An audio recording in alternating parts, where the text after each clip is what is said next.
تصور میں تیرا میں تصور میں تیرا میں چہرے پر نور رکھتا ہوں تمہاری یاد میں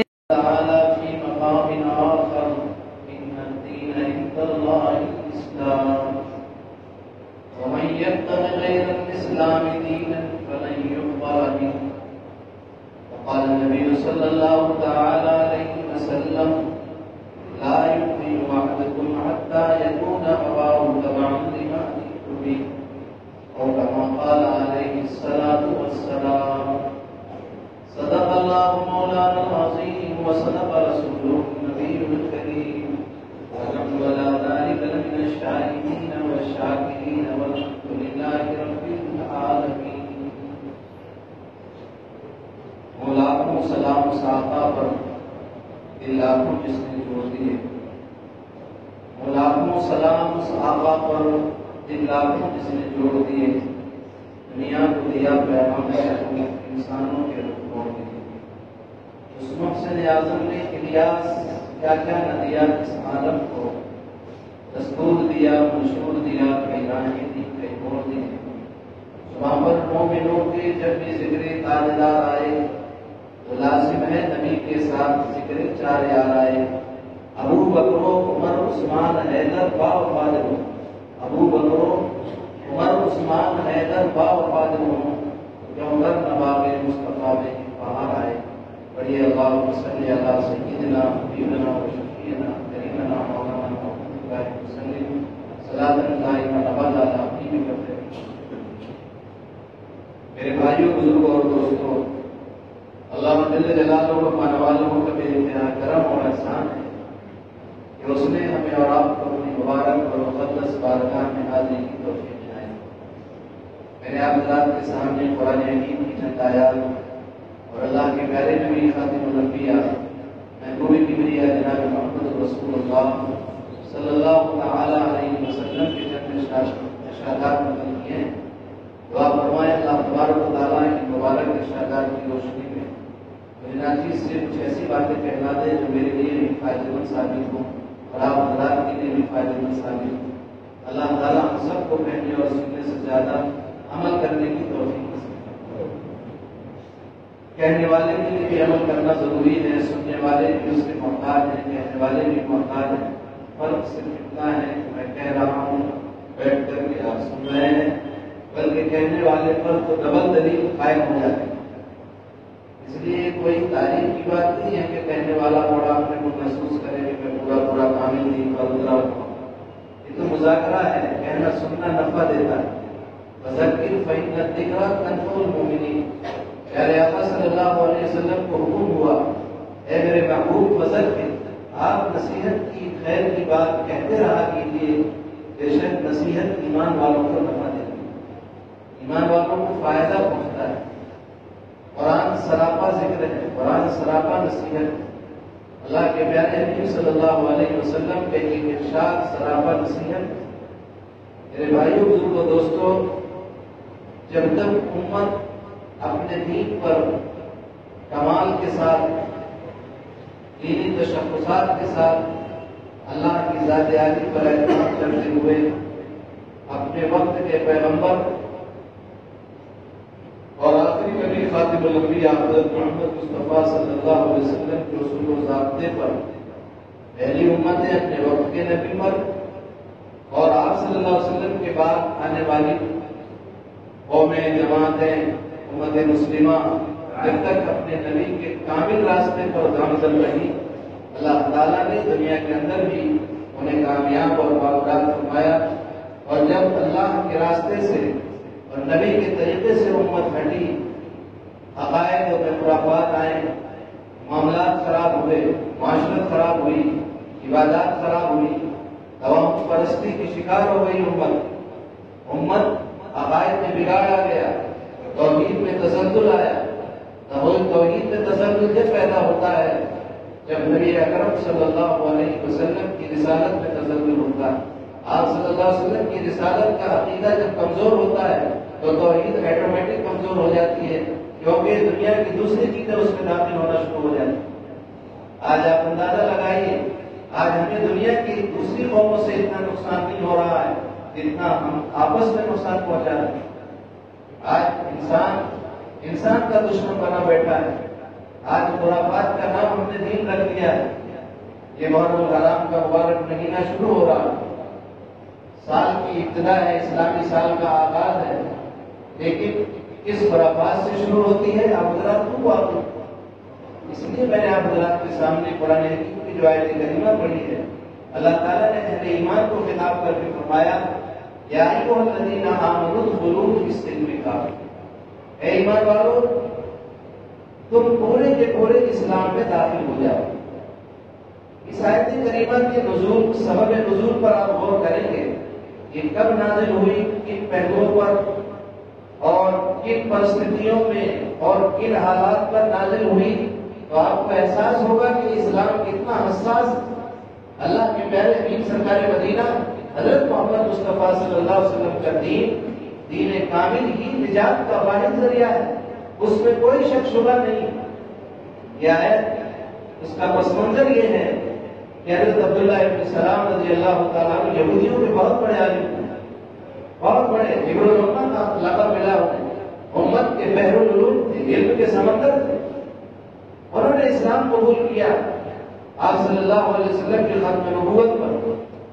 انہوں نے ساری علامات دیکھنے کے بعد آپ نے ایمان کو قبول کیا، لیکن برسہ برس سے یہودی مذہب میں رہنے کی وجہ سے کچھ جو یہودی پرمپرائیں، یہودی عادتیں اور کچھ رسومات اس مذہب کی جو ان کے درمیان تھے، وہ مثلا اونٹ کا گوشت کھانا حرام سمجھا جاتا تھا.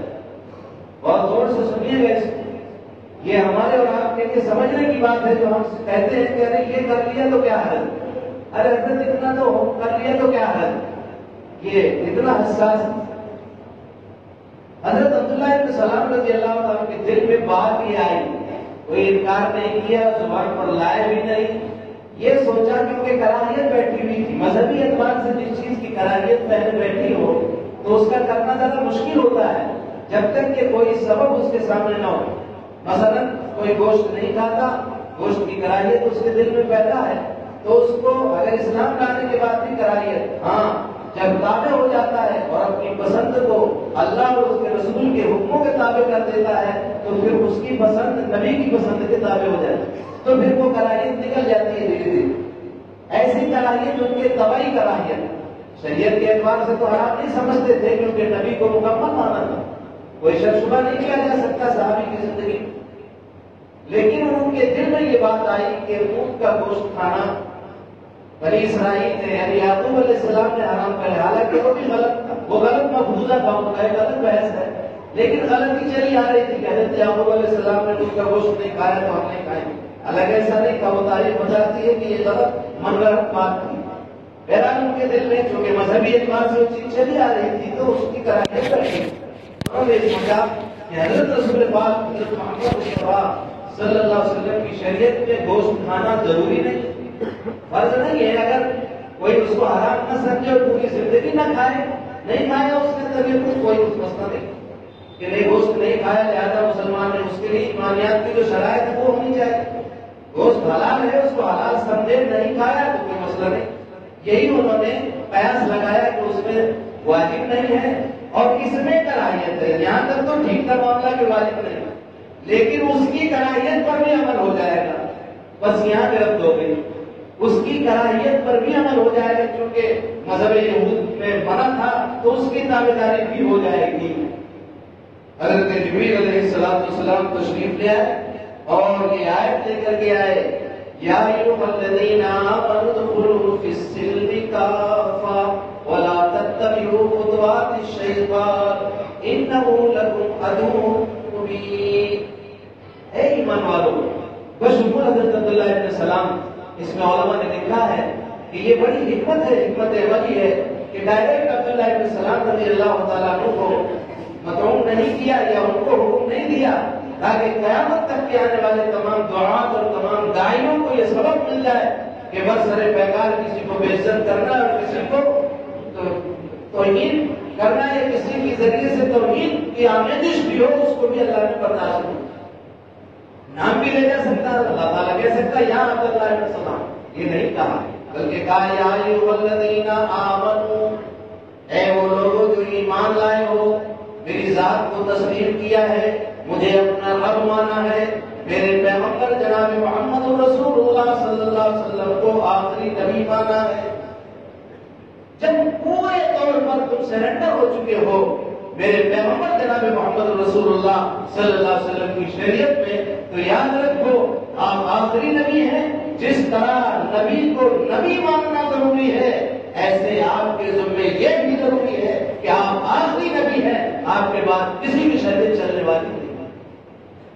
یا ایھا الذین آمنوا ادخلوا فی السلم کافہ، اے ایمان والو، اے عبداللہ ابن سلام اور قیامت تک کے آنے والے اہل ایمان اور ایمان کا دعویٰ کرنے والوں سن لو، تم پورے کے پورے اسلام میں داخل ہو جاؤ، یعنی یہ سوچ تمہاری نہیں چلے، یہ ان کو بتایا گیا، فوراً اس پر جو ہے بتائے کوئی بغاوت کیا، نعوذ باللہ من ذالک، کوئی اشارہ ملا اس کو بھی برداشت نہیں۔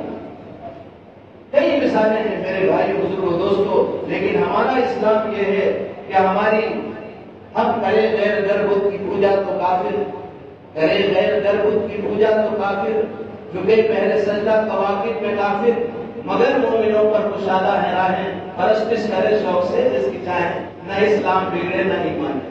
ہمارا حال تل پر الہٰبادی نے بتا دیا کہ ہمارا حال یہ ہے کہ ہم چاہے جس کی شوق سے پرستش کریں، ہاں جھنڈا پیلا نہ لگا کر کے ہرا لگا دے تو کام وہی ہے ہمارا، اس لیے جھنڈے کی تبدیلی سے عمل بدلتا نہیں ہے۔ اگر عمل ہرے جھنڈے کے نیچے اگر آپ شرک کریں گے تو وہ شرک ہی ہوگا، وہ آپ کا ثواب کا کام شمار نہیں ہوگا۔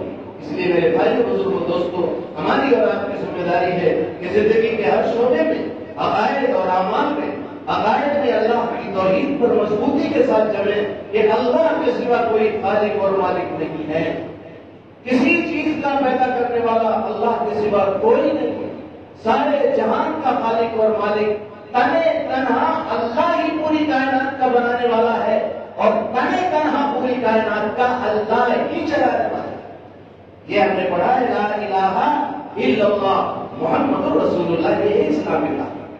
نہیں یہ بھی ہوتا ہے، اب کوئی تاجیوں کے نیچے سے نکلے گا، کوئی کسی کے نیچے کوئی جوگی بنائے گا، کوئی شیر بنائے گا، کوئی دنیا کے تماشے کر رہا ہے، یہ کون کر رہا ہے؟ مسلمان کر رہا ہے۔ اور اسلام بھی نہیں بگڑ رہا، ایمان بھی نہیں، بلکہ سینہ ٹھوک کے وہ لوگ کہتے ہیں کہ ہم بلکہ تم گڑبڑ، یعنی ہم کو گڑبڑ بتا رہے ہیں۔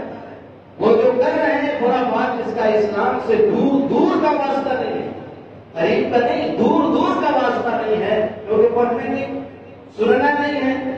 یہ میرے بھائیوں، یہ کوئی تمسخر کا موقع نہیں یا ان کو تان تشبیہ کرنے کا موقع نہیں، یہ اس لیے آپ کے سامنے پیش کیا جا رہا ہے کہ ہمارے دل میں اس کا درد اور اس کی کڑن پیدا ہو کہ ہمارا کتنا بڑا طبقہ دین سے دوری کا شکار ہے، اور کتنے کتنے حالات میں امت آج ہمیں بہت سی چیزوں کی امت شکار ہو رہی ہے۔ آج ہماری بچیاں، ہمارے بچے دین نہیں جا رہے، ان کو چھوڑو آپ، جو بیچارے کہیں نہیں پڑھا جنہوں نے، جو کالج اور یونیورسٹی میں پڑھ رہے ہیں، جو بڑے بڑے ڈگریاں لے رہی ہیں بچیاں، ہماری بچے، انہیں شعور نہیں ہے۔ آج جو آپ فیس بک پہ دیکھ رہے ہو، دنیا کی دوسری چیزوں میں دیکھ رہے ہو، اتنی بچیاں چلی گئی، یہ بچیاں، ان کا یہ فارم فلاں نکاح، دنیا میں کچھ تو صحیح ہے، کچھ تو غلط، کچھ صحیح، یہ کیا ہے سب؟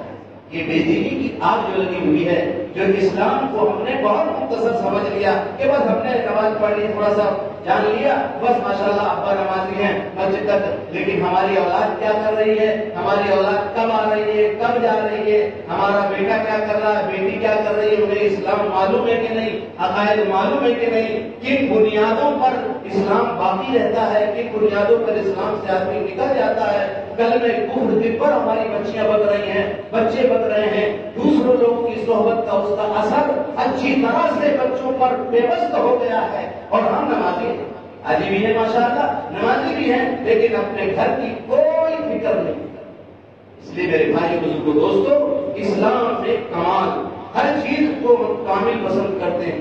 گھر اگر ادھورا ہو، ایک کونے کا پلستر باقی ہوتا ہے، تو آپ اس کا افتتاح نہیں کرتے کہ ابھی گھر مکمل نہیں ہوا، کیا بولتے ہیں ابھی گھر مکمل نہیں ہوا، تھوڑا سا کام رہ گیا۔ اور اسلام پورا کا پورا ادھورا ہے، باقی ہے اور سارے کونے ادھورے ہیں، پھر بھی ہم کامل مسلمان سمجھتے ہیں. یہ بہت بڑا دھوکہ ہے. پڑھے لکھے لوگ، ارے پڑھے لکھے چھوڑو، جو دیندار کہلانے والے لوگ ہیں، جو دین کے ٹھیکے دار ہیں، چاہے ہم ہوں یا آپ ہوں، ان کے گھروں میں بھی بے دینی گھس چکی ہے. منگنی کرتے ہیں، بہت سے خصومات کرتے ہیں، جانے کون سے عمل ہمارے گھروں میں ہو رہا. بھائی بھائی کی بچی دے رہی ہے، بہنیں کوئی ضرورت نہیں تماشا کرنے کی، پھر بھی ہم تماشا کر رہے ہیں.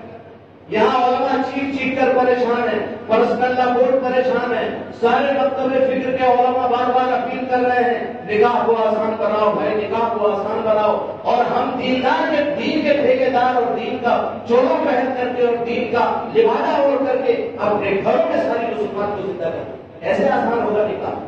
اس لیے میں ان لوگوں سے اپیل کر رہا ہوں جو دیندار ہیں، جو دین سے کسی نسبت پر تعلق ہے ان کا، چاہے علماء سے ہو، دعوت و تبلیغ سے ہو، خانقاہوں سے ہو، جس بزرگ سے بھی ان کا دینی واسطہ دینی تعلق ہے، خدا کے واسطے اپنے تعلق کو صحیح مضبوط کرو.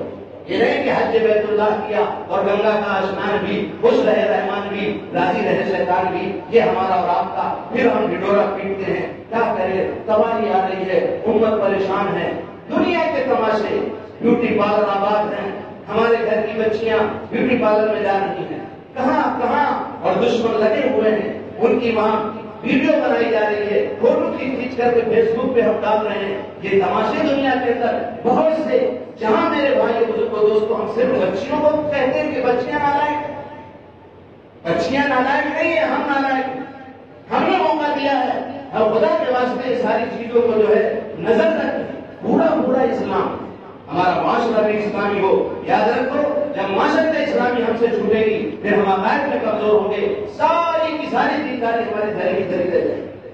آج میرے بھائیوں، گھر کی تعلیم کچھ نہیں بس اس میں گھر کی تعلیم کے ذریعے سے ہم چاہا جا رہا تھا کہ ہماری نوجوان بچیاں اور بچے اس چیز کو سیکھیں کہ دین کے خلاف جانا کیسا محال سمجھے بچہ. جیسے کہ ایک سوئی کے نوک سے اونٹ کا نکلنا جس طرح محال ہے، اس طرح ہمارے بچے مضبوط ہوں کہ ان کا بے دینی کی طرف جانا ایسا محال ہو.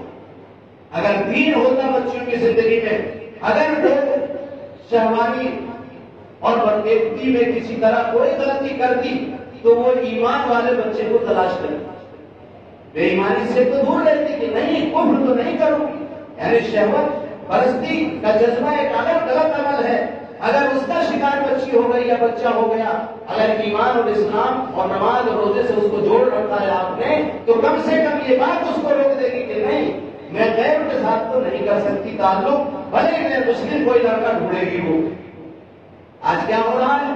کھلا اور ان کی تو مہم ہے، لوگوں کی مہم ہے.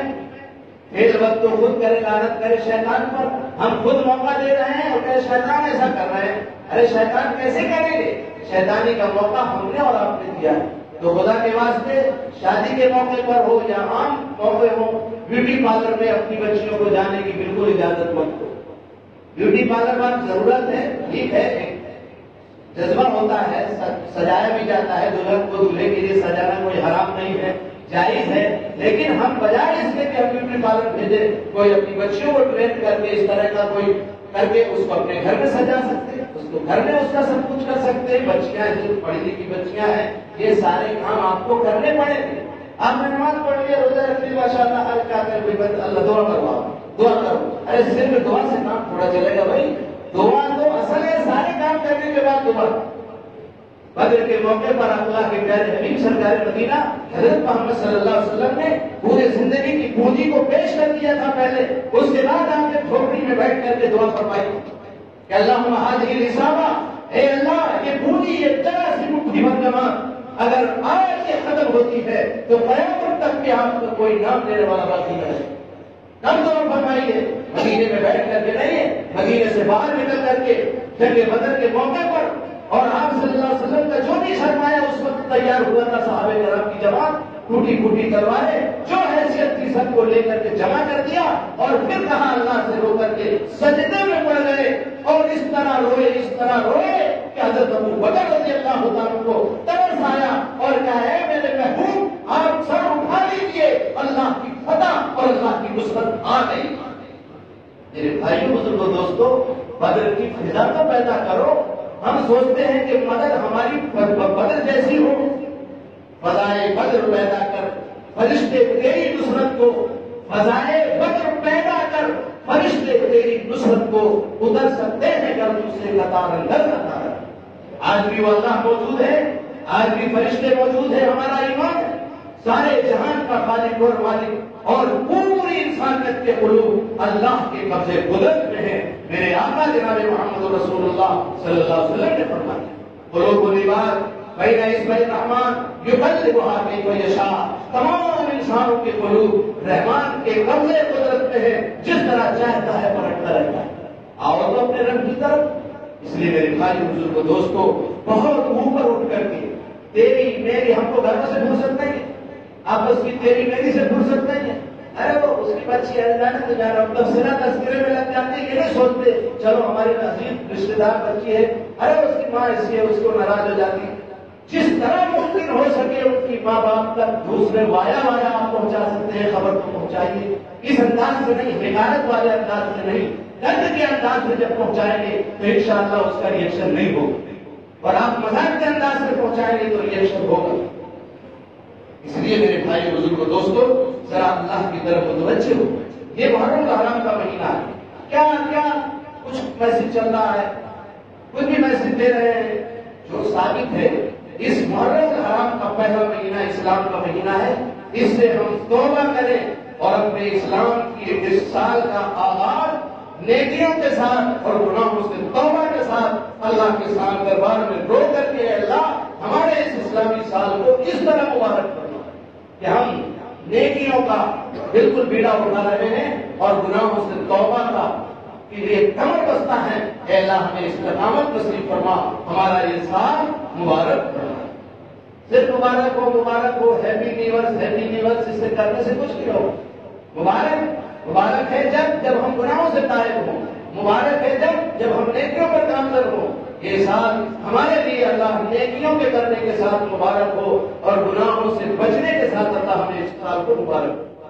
اس لیے میرے بھائی بزرگوں دوستوں، طے کریں کہ انشاءاللہ اپنے گھروں کی بھی فکر کریں گے، اپنے پڑوسیوں کو بھی فکر کریں گے. ایک ایک مسلمان پوری دنیا کا کسی کونے پہ رہنے والا، وہ ایک مسلمان دوسرے مسلمان کا بھائی. اور اس کو چھوڑو، ہمارا کوئی ایمان والا بھائی نہیں، یہ تو ایمانی رشتہ ہے، انسانی رشتے. اس سے بھی اٹھ کر کے اگر کوئی ہمارا انسان، ہمارا کوئی برادر وطن اور اس کی بچی کوئی غلط راہ پر جا رہی ہے، اس کی بھی اصلاح کرنا ہماری اور آپ کی ذمہ داری. بچی ہوتی ہے، کسی کی بھی ہو، بچی ہوتی ہے میرے بھائیوں. یہ تو غلط فہمی کا پلندہ بٹھا دیا گیا ہے. جب ہم عمل کے راستے سے یہ پیش کریں گے کہ ہمارے گھر کی بہو بیٹی وہ بھی محفوظ رہے اور ہمارے برادران وطن کی بہو بیٹی بھی محفوظ رہے، کیونکہ ہمیں نگاہ اٹھانے کی اجازت ہی نہیں ہے.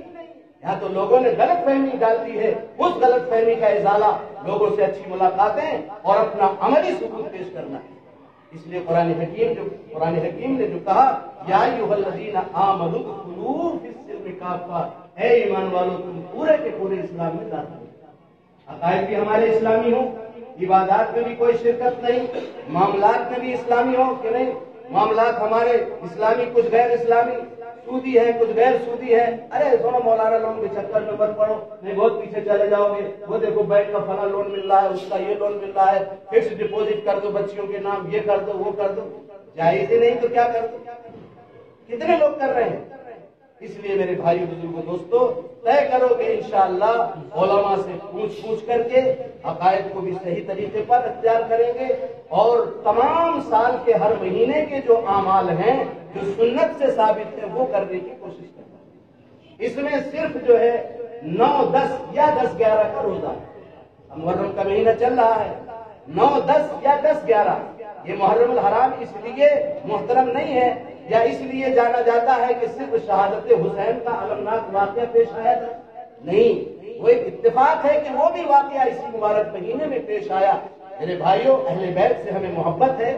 اہل بیت کو روزہ ہر جمعے میں آپ سنتے ہیں سیدہ شباب اہل الجنہ الحسن والحسین، سیدۃ النساء اہل الجنہ، تمام جنت کی عورتوں کی سردار حضرت فاطمہ رضی اللہ.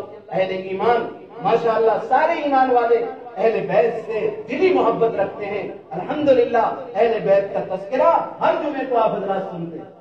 خرافات کرنے کا نام اہل بیت سے محبت نہیں ہے، صحابہ کو برا بھلا کہہ کر کے اہل بیت سے محبت جتانے کا نام اہل بیت کی محبت نہیں ہے، بلکہ اہل بیت کی محبت کا مطلب یہ ہے کہ ایک ایک صحابی سے ہمیں محبت ہو اور اہل بیت سے بھی محبت ہو۔ ہماری محبت میں صحابہ بھی شامل ہے اور ہماری محبت میں اہل بیت بھی شامل ہے، اور ہمیں رونے اور چلانے کی ضرورت کیا ہے؟ شہادت کا وہ مقام اللہ نے انہیں عطا فرمایا ہے کہ میرے بھائی بزرگوں دوستو، اس کے مقام کے لیے تو دعائیں کی ہیں رسول پاک صلی اللہ علیہ وسلم۔ شہادت سے مقصود مطلوب مومن نہ مال غنیمت نہ کشور خوشائی۔ تب طے کریں کہ انشاءاللہ ہم توبہ کریں گے اللہ کے دربار میں، اور محرم الحرام کا مبارک مہینہ جو آیا ہے، اسلامی سال کا پہلا مہینہ ہے، گناہوں سے بچ کر کے نیکی والے اعمال، خدمت والے اعمال، اپنی بیٹیوں کی، دوسری کی بیٹیوں کی، اپنے گھر کی اولاد کی، دوسروں کی اولاد کی، سب کی آپ فکر کریں گے۔ حدیث میں آتا ہے مَا كَانَ الْعَبْدُ فِي عَوْنِ أَخِيهِ كَانَ اللَّهُ فِي عَوْنِهِ۔ بندہ جب تک اپنے بھائی کی مدد میں ہوتا ہے، اللہ اس کی مدد میں ہو جاتا ہے۔ کریں گے بھائی انشاءاللہ۔ اللہ تعالیٰ ہم سب کو عمل کی توفیق نصیب فرمائے۔